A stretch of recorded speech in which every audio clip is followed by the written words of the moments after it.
Happy Wednesday to you. Very excited to have another edition of Locked On Blue Devils here today. Basketball season, it'll be here. Football season, very close, but we'll have men's basketball back in our lives in a short time. On today's program, let's predict the stat leaders for the upcoming season for Duke men's basketball. We do that here on Locked On Blue Devils. Let's go.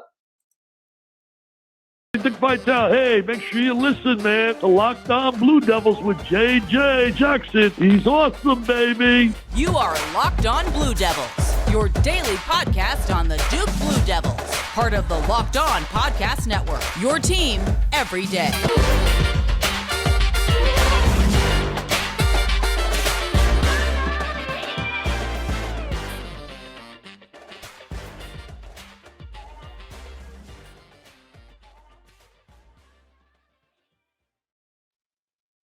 Hello, everybody, and welcome into another edition of the Locked On Blue Devils podcast. It's so great to have you here with us on this Wednesday. My name is JJ Jackson. I'm the host of this program. If you haven't done so already, be sure to follow and subscribe to Locked On Blue Devils wherever you get your podcasts. We're the only daily Duke athletics podcast that you could find out there. Support us. Follow us on YouTube. Watch the show each and every day. Subscribe, like the videos over there as well. There's a lot that you could do to help support this podcast. Coming up on today's show, I'm so fascinated by stat leaders each and every season. And I said, you know what? Let's take a look at Duke men's basketball stats, predict who could be the leaders for this upcoming season. And we're going to do that on today's edition of the program. If you haven't done so already, follow the show on Twitter at LO_Blue Devils. And you can follow me on Twitter at _JJ_Jackson_.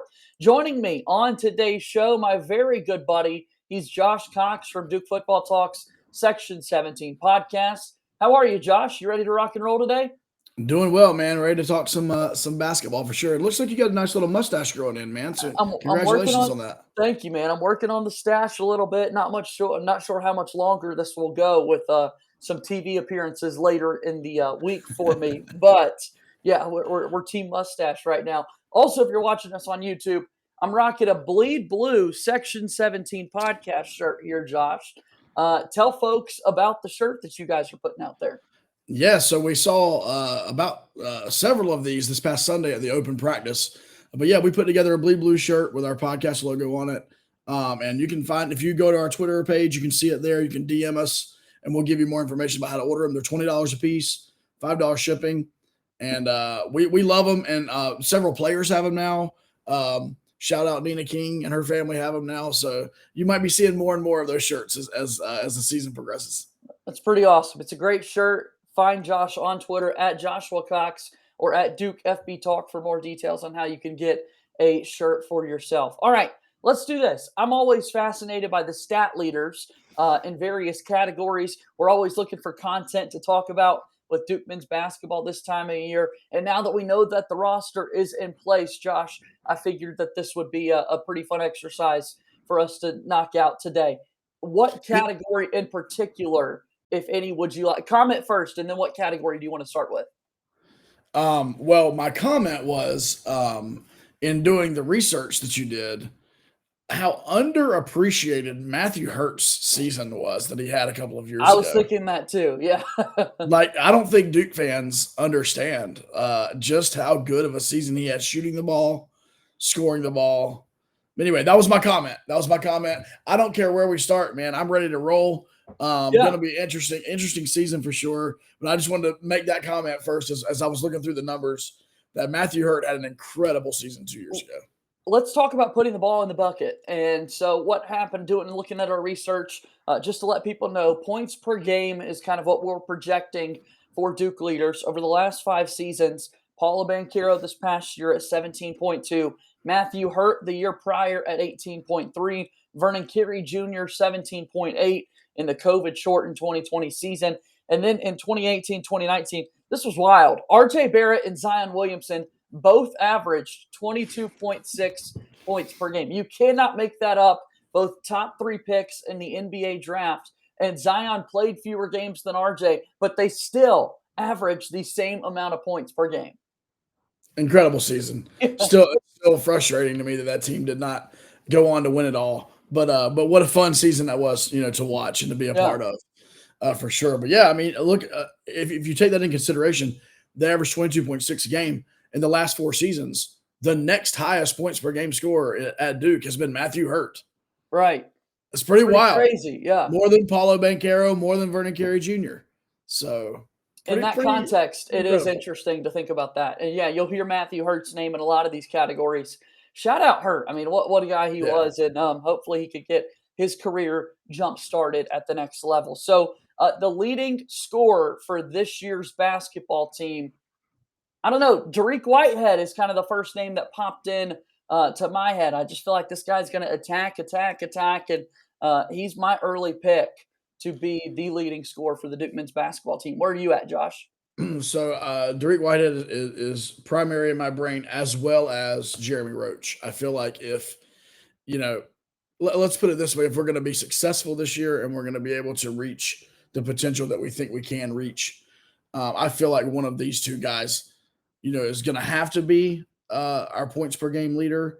I'll be honest with you, this is a season where I could see us, maybe having a couple of guys right around that 15 points per game mark, and maybe not having the one guy, at 19 a game.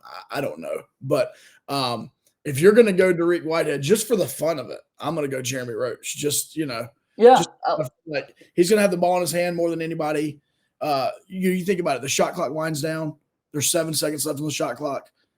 Jeremy Roach is going to more than likely have the ball in his hand, and we know he can get into the lane. We know he can get to his floater. We know he can get to that little jumper, and we know he can get to the basket. So I'm going Jeremy Roach. And given the NCAA tournament that he had, I think there's going to be confidence for Roach on the scoring end of things. I think he does take more shots this upcoming season. Well, all right. And he was also just in a pro-am, right? Did you see that? He was at a pro-am, dropped 32 at a pro-am game. Yeah, he's ready to go. His confidence is up there for sure. Yeah.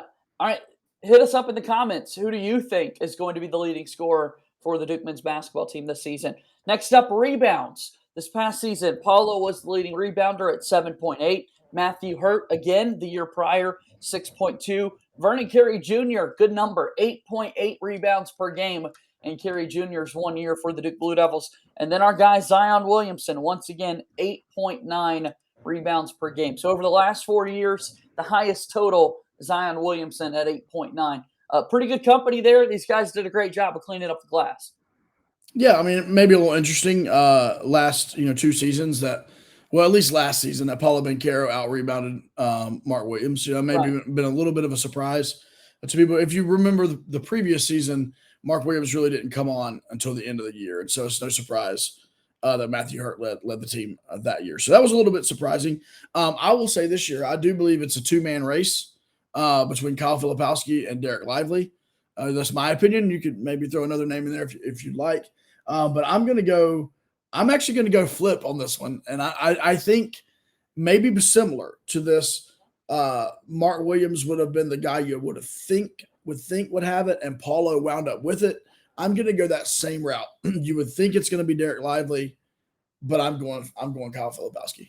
I like it. I do think those two guys are going to be on the floor a lot this season. I think given their size, their frame, their proximity to the basket, that's going to be very helpful to grab all of those rebounds. I promise we're not doing this just to be different. It's great that for the conversation that we've kind of been different on these first two. However, I'm going to go Derek Lively the second on this one, Josh. Big body, close to the rim. I think there are going to be moments where Filipowski on the offensive end is further away from the basket, taking shots outside, and we're going total rebounds, so offensive boards count as well, and maybe that helps Derek Lively pick up a few more on that end of the floor as well. All right, one more here before our first time out on today's show.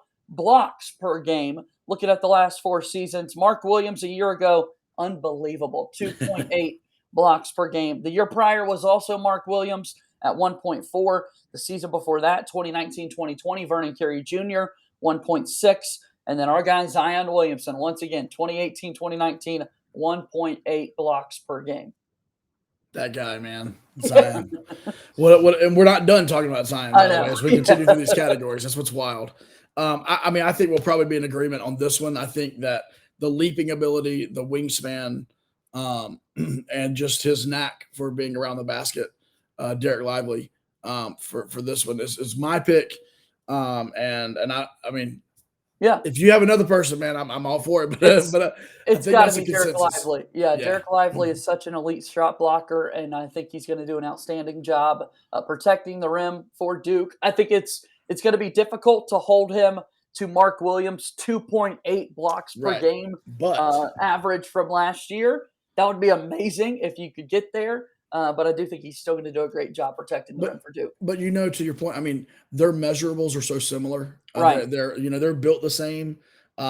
Especially on the defensive end. I think their games are a little bit more different on the offensive end.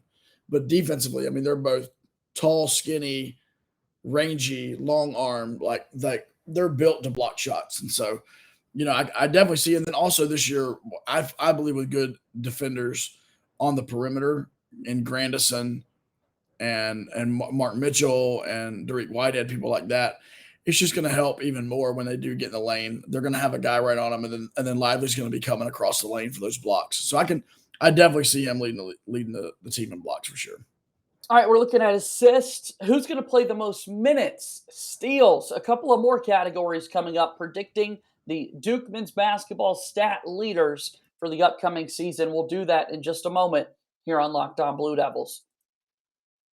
Today's episode of Locked On Blue Devils is brought to you by BetOnline. BetOnline.net is the fastest and easiest way to check in on all your betting needs. Find all your favorite sports and events at the #1 online source for odds, lines, and games. Find reviews and news of every league, including Major League Baseball, NFL, NBA, NHL, combat sports, esports, and even golf. BetOnline continues to be the top online resource for all your sports wagering information. From live in-game betting, scores, and podcasts, they have you covered. Head to BetOnline today or use your mobile device to learn more about the action happening today. BetOnline, where the game starts. All right, as we welcome you back here to Locked On Blue Devils, my name is JJ Jackson, alongside Josh Cox, one of the co-hosts on Duke Football Talk's Section 17 podcast. Let's move forward. Steals on the defensive end of the floor. We just talked about blocks, protecting the rim. Here's the last 4-year leaders for Duke men's basketball. A season ago, it was Wendell Moore Jr. at 1.4 steals per game. 2020-2021, Jordan Goldwire, 2.2 steals per game. Trey Jones before that at 1.8 steals per game.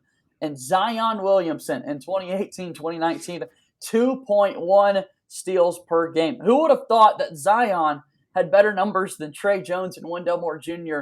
the last 4 years, playing the passing lanes really well. And, of course, Jordan Goldwire had the highest average over the last few seasons. That's a good group of 4 right there on the defensive end. Oh, for sure. For sure. You see that group of 4.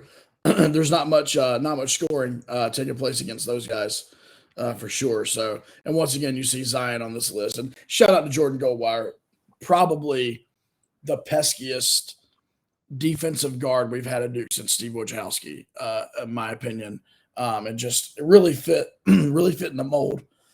Excuse me, really fit the mold really well. And had a great season last year in Oklahoma and getting some runs around an NBA prospect, and probably will end up overseas making some money playing basketball. So good for him. But this year, most steals, I'm going off of reputation and I'm going off of that wing. I mean, it's typically a wing. And for all of the improvements, we know that this is not necessarily Jeremy Roach's forte, and that's okay. It doesn't have to be. Yeah. So with all that being said, I believe our steals leader is going to be Derek Whitehead on the wing this year. I think so too. I think also from a lead guard position, I think that because of some of Jeremy Roach's weaknesses, if you want to call it that, on that end of the floor, you could see Derek Whitehead taking the top ball handler for the other team on the defensive end. Going to be in a good position to get a large number of steals this season. I think he's going to play a lot of minutes for Duke. And so, yeah, Josh, I agree with you. Back-to-back agreements from us here. So I'm going to Derek Whitehead. Let me give you a sleeper. If I'm wrong on Derek Whitehead, here's my sleeper, Tyrese Proctor. That's my sleeper. I like it. I don't know that any of us. Yeah. He is, and I don't know that any of us really appreciate him yet. Yeah. We're going to. We are, but I don't know that we do yet. So, man, I can't wait for basketball season. You're getting me excited. All right, how about assists? Sharing the basketball. Last year, Wendell Moore Jr., shout out, first round pick, 4.4 assists per game. The year prior, Jordan Goldwire, a perfect 4 assists per game. Trey Jones, 6.4 his sophomore season. And then his freshman year, Trey Jones also led Duke in 2018-2019 with 5.3 assists per game. Trey Jones was pretty good. Back-to-back years bad. leading the team. Yeah. Not bad. Not bad. Yeah, so this season, this is actually an interesting discussion because at least in what we saw those last 6 weeks of the season, I mean, Jeremy is a scoring guard. I mean, he's really got that knack of putting the ball in the basket. Now, he did get better, I do believe as well, in that same time of realizing when he didn't have the best shot and when his teammates had an open shot. And I believe specifically Nolan Smith worked with him through that. He actually, I believe, mentioned that in an interview. So, I mean, obviously, I think the natural answer is, you would think is going to be Jeremy Roach. And I think I'm going to stick with that. But I don't know. I'm not as confident on this pick. I just don't know who else. I don't think it's going to be Proctor. I don't think it's going to be Whitehead. I don't, you know what I mean? Then you get in the bigs, and I don't see that happening either. So I think by default, I'm going to say Jeremy Roach. And he's the lead guard. I think that we'll talk about most minutes here in just a moment. I think Jeremy Roach is going to be a strong contender for that as well. So the more you're playing, the more opportunities you have to do that. It's his junior season. Confidence was gained from his play at the NCAA tournament. So, yeah, most assists, I got to go Jeremy Roach as well. I think the other two guys in consideration would be Tyrese Proctor and Dariq Whitehead. I don't see anybody else fitting into that mold. I just don't think the bigs are going to get enough. And so I think it'd be one of those three, but ultimately Jeremy Roach. And some of it, honestly, is going to have to do with, does Jon Scheyer bring in more of a structured offensive flow than what Coach K used? Because, let's be honest, we've mentioned it already, but a lot of times it was ISO, right? Last 5 seconds of the shot clock. And that doesn't lend itself to a lot of assists. So, who knows? If we get into a flow offensively and we have a little bit more of that, maybe some of these other guys – do rack up some assist numbers, including Jeremy Roach. So we'll see. It all kind of depends. There's a lot of factors, I guess I'd say, at play as to who's going to wind up being the assist leader. All right, I want to talk about the most minutes next. I mentioned this just a second ago. Last year, Wendell Moore Jr. was on the floor the most for Duke, 33.9 minutes per game. Remember, 40-minute contest, so out there for a really long time. The year prior, Matthew Hurt, once again, 32.7. Duke, if Matthew Hurt wasn't on the floor that year, it wasn't great for the Duke men's basketball team. And then before that, in 2019-2020, Trey Jones, 35.4. And then 2018-2019, the most minutes per game, RJ Barrett, 35.3 minutes per game. I mean, that's a lot of minutes, isn't it? It is. It shows you just how important RJ Barrett and Trey Jones were to those two teams. This is going to be, I just previously mentioned the Jon Scheyer coaching. If there is an area that I believe most Duke fans are expecting Jon Scheyer to be a little different than Coach K, I believe it's going to be, especially early on in the season, spreading out those minutes a little bit more evenly. The obvious answer here, because he's been the answer to several of our questions, is Jeremy Roach. But Jalen Blake's, from all we've heard during the summer, has really impressed the coaching staff. He's away playing on a national team right now, getting some more exposure. And so who knows? I mean, he may be in 10 minutes out of the game, to give Jeremy a breather. We have no idea, no way of knowing how Jon Scheyer is going to approach that. We always knew that Jeff Capel, when he coached the team, was more apt to play more guys. And I believe Jon Scheyer was as well. So who knows? Maybe the answer is Jeremy Roach, but maybe it's down in that 32 minutes a game like Matthew Hurt, as opposed to that 35 minutes a game like Trey Jones. Yeah, I think that'd be like a fun topic. That's a future show idea for us. The biggest differences that we predict between Jon Scheyer and Coach K, because I think a deeper bench would be one of those things for the Duke men's basketball staff. So that minutes number could go down. Even still, Jeremy Roach is your point guard. You feel the most comfortable with him getting you into your sets offensively, running the show, and that sort of thing. And so for that reason alone, The fact he's a junior, he's very experienced compared to a lot of these younger guys on this Duke team. I think Jeremy's going to have the most minutes for Duke this season. All right, got a few more, and we're going to tackle those on the other side of this final timeout.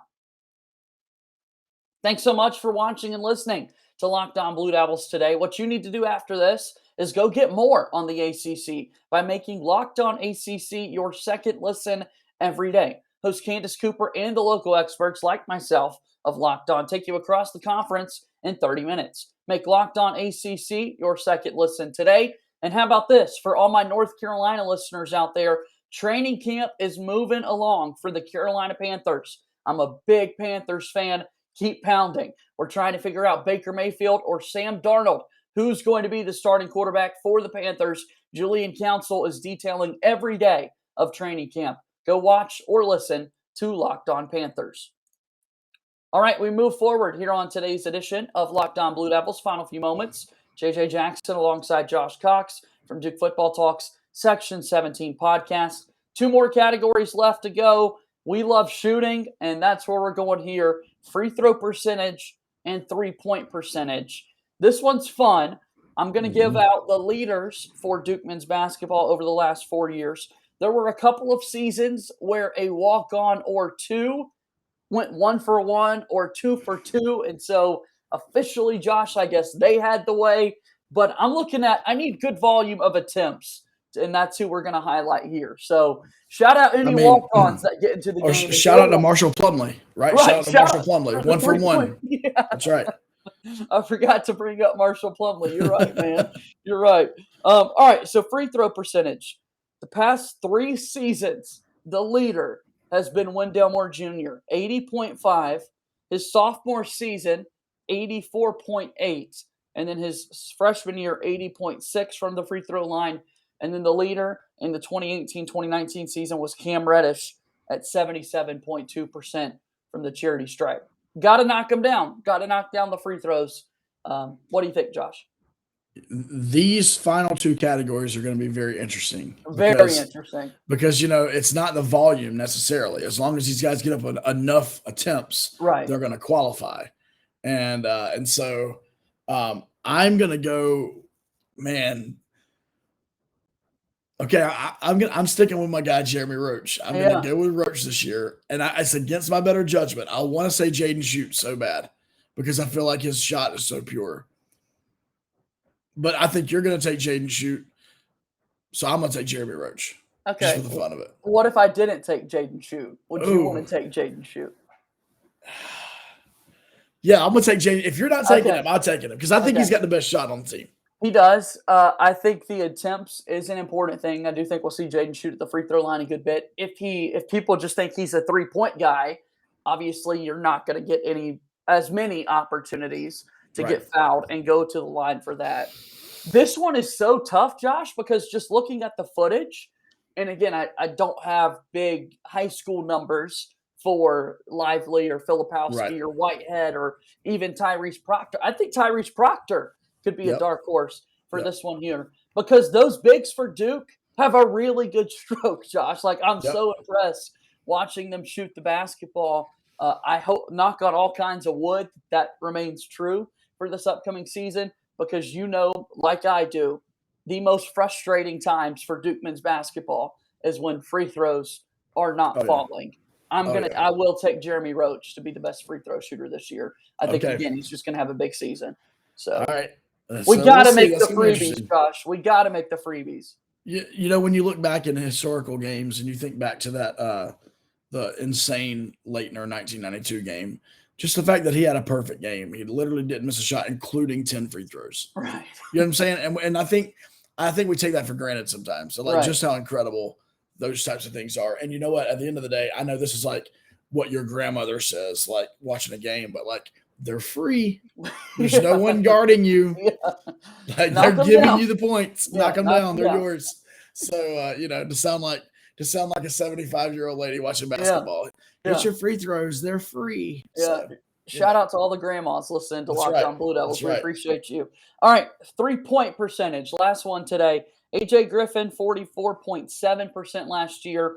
Matthew Hurt, 44.4%. we talk a lot about AJ's numbers a season ago, and it really did dip during the NCAA tournament. But 44.4% for Matthew Hurt 2 seasons ago. Justin Robinson from the COVID-shortened season, 42.9%. Remember the huge UNC game he had on senior night, the last game that Duke ultimately played that year before COVID knocked the season out. And then our buddy Alex O'Connell in 2018-2019, 37.5% from three-point land. Give me a comment on those guys, Josh. Well, I mean, once again, the Matthew Hurt love is real. That's real. Excellent season. Justin Robinson, I mean, the season that never was, right? Because at the end of the day, we never did get to see how that was going to, finish out. Same with Hurt, but still with Robinson, it was like heartbreaking, Right. And then I think it's interesting that 2018-2019 team. I mean, that is the Zion Williamson team. But if you think about it, Zion didn't shoot the ball well. RJ didn't shoot the ball well. And even though this is what he was supposed to be doing, Cam didn't shoot the ball well. And so that was kind of an Alex O'Connell by default, led the team that year. But yeah, I mean, look how just good we've shot the ball. I mean, to have college basketball players shooting 43, 44, 45% from three-point line, the game has definitely changed. And so really exciting, really exciting. I'm interested to see where you head on this one. Yeah, I'm because Roach was not good. Roach was like 33% last year. And I'm not going to say Jeremy Roach. Yeah. I'll say Jaden Shoot. I think obviously I've been on the Jaden Shoot hype train. I will proudly promote myself as the conductor of the Jaden Shoot hype train, just because again, this is a top 50 recruit. Any other school in America, you're freaking out that Jaden Shoot plays for your team. And the raw, uncut footage of Duke men's basketball that they've put out, Duke Blue Planet, from the scrimmages so far this year. I'll note that we haven't seen Jaden Shoot miss a three-pointer. I think he's 3 for 3 or 4 for 4 in those cuts. And he's catching him in like transition and like not even putting the ball down, like catch IQ high and draining them. So I got to go Shoot. I just and it's okay to agree here. I'm going to go Jaden Shoot. Well, no, I'm wild carding this one. Okay. Because I think his efficiency could be off the charts here. I'm going with the Christian Laettner lookalike, Kyle Filipowski. I love it. Because I think he shoots the ball really well. Right. He's a big, and I don't know how the offense is going to flow. I totally can see that. Just for the fun of it, right? We can't pick the same guys all the time. So, like, I think Filipowski could. He could have a Matthew Hurt. I mean, think about it. He could have a Matthew Hurt type season from behind the three-point line. Did this make you miss basketball season even more? 100%. Our project today? Yeah. 100%. Yeah. I mean, I'm ready for football. Don't get me wrong. I'm ready for football. But I don't want to know if we're right on these predictions, man. Right. I want to know. It's going to be interesting, like that whole month of November when like basketball is actually going and football is also actually going. I don't know what I'm going to do with myself, but anyway, it's going to be It'll be here before we know it. It'll be here before we know it. Absolutely. All right, here we go. It's another great edition of Locked On Blue Devils. Josh, you're coming back for tomorrow's show, which is very exciting. We'll talk a little football coming up tomorrow. But thanks for stopping by and being on the show again today. Thanks, JJ, for having me, man. Have a great day. That's my buddy Josh Cox from Duke Football Talks Section 17 podcast. And that wraps up another edition of Locked On Blue Devils. Again, if you haven't done so already, please follow and subscribe to our podcast for free wherever you get them. If you're listening on Apple Podcasts or Spotify, take the time to type out a 5-star written review when you leave words. The Apple Podcast and Spotify platforms love that algorithm. It helps the podcast become more easier to find. And so thank you for taking the time to do that. Again, if you're watching us on YouTube, like this video, subscribe, share it with your friends. Please, again, subscribe on YouTube and watch the show daily each and every day. That's going to do it for another edition of Locked On Blue Devils. My name is JJ Jackson. Talk to you tomorrow. Thank you and good day.